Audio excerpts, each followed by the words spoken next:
আসসালামু আলাইকুম গাইস। আজকে একটি বিষয় নিয়ে কথা বলতে আসলাম। যদি আপনাদের সময় থাকে তাহলে একটু শুনবেন। আমার মনে হলো আমি বলি, তাই বললাম। আচ্ছা, রোবায়াত ফাতেমা তন্নি মানে সানবিজ ভাই তন্নি আপু বিয়ে করেছে। এটা নিয়ে কি এমন হয়েছে জানি না। কিছু পাবলিক আমরা যারা আছি তাদের কি এমন সমস্যা জানি না। আচ্ছা, একটা মানুষ পরকীয়া করার থেকে, একটা মানুষ খারাপ কাজের সাথে জড়িত হওয়ার থেকে বিয়ে করাটা তো উত্তম, তাই না? বিয়ে করা তো পাপ নয়, বিয়ে করা তো ফরজ। তাহলে বিয়ে করেছে তাতে সমস্যা কোথায়? হ্যাঁ, ওনার হাজবেন্ড যখন ছিল তখন উনি ওনার হাজবেন্ডকে যথেষ্ট পরিমাণ ভালোবাসছে।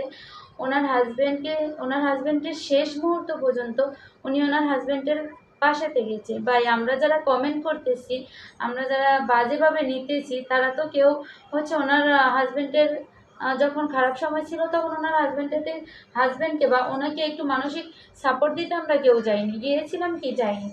তাহলে কেন এখন সে যদি চায় যে হ্যাঁ, উনি আসলে পার্সোনালি অনেক ভালো মানুষ, উনি একটা স্ট্রাগল করা মানুষ, উনি যদি চায় যে ঠিক আছে ওনার হাজবেন্ড এখন মারা গিয়েছে, ওনার হাজবেন্ডকে উনি যথেষ্ট পরিমাণ ভালোবাসতেন এবং ভালোবাসছে, হ্যাঁ, তাই বলে কি উনি জীবনটা এভাবেই দিয়ে দেবে? এটা তো কোনো কথা না ভাই। আর একটা মেয়ে একাভাবে অনেক অনেক সমালোচনার মুখী হতে হয়, অনেক বিপদের মুখী হতে হয়। তার থেকে কি ভালো নয় একটা মেয়ে তার জীবন পার্টনারকে বেছে নেওয়া?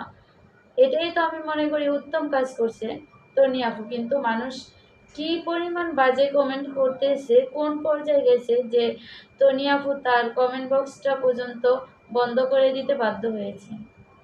আচ্ছা, এগুলো কি ঠিক? এগুলো ঠিক না ভাই। আপনাদের আমাদের সবার আশেপাশের সবার কথার কারণে কিন্তু একটা মানুষ খারাপ পর্যায়ে যায়। আমরা যদি ভালো কথা বলি তাহলে অবশ্যই ওই মানুষটা ভালো পর্যায়ে যাবে, ভালো ভালো দিক দেখবে। তো উনি আপু পার্সোনালি একটা স্ট্রাগল করা মানুষ, উনি অনেক ভালো মেয়ে।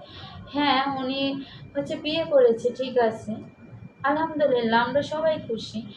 পার্সোনালি আমি তো অনেক খুশি হয়েছি। এতদিন মনে মনে চাইছিও যে তনি আপু কবে বিয়ে করবে বা একটা বিয়ে করা উচিত। কিন্তু তখন উনি বলছিল যে বিয়ে করবে না। এটা নিয়ে আমরা অনেক স্যাড ছিলাম। যখন আজকে দেখলাম উনি বিয়ে করেছে, এটা তো আলহামদুলিল্লাহ, খুব ভালো কথা। কিন্তু মানুষ কেন এটাকে বাজেভাবে নিচ্ছে ভাই জানি না।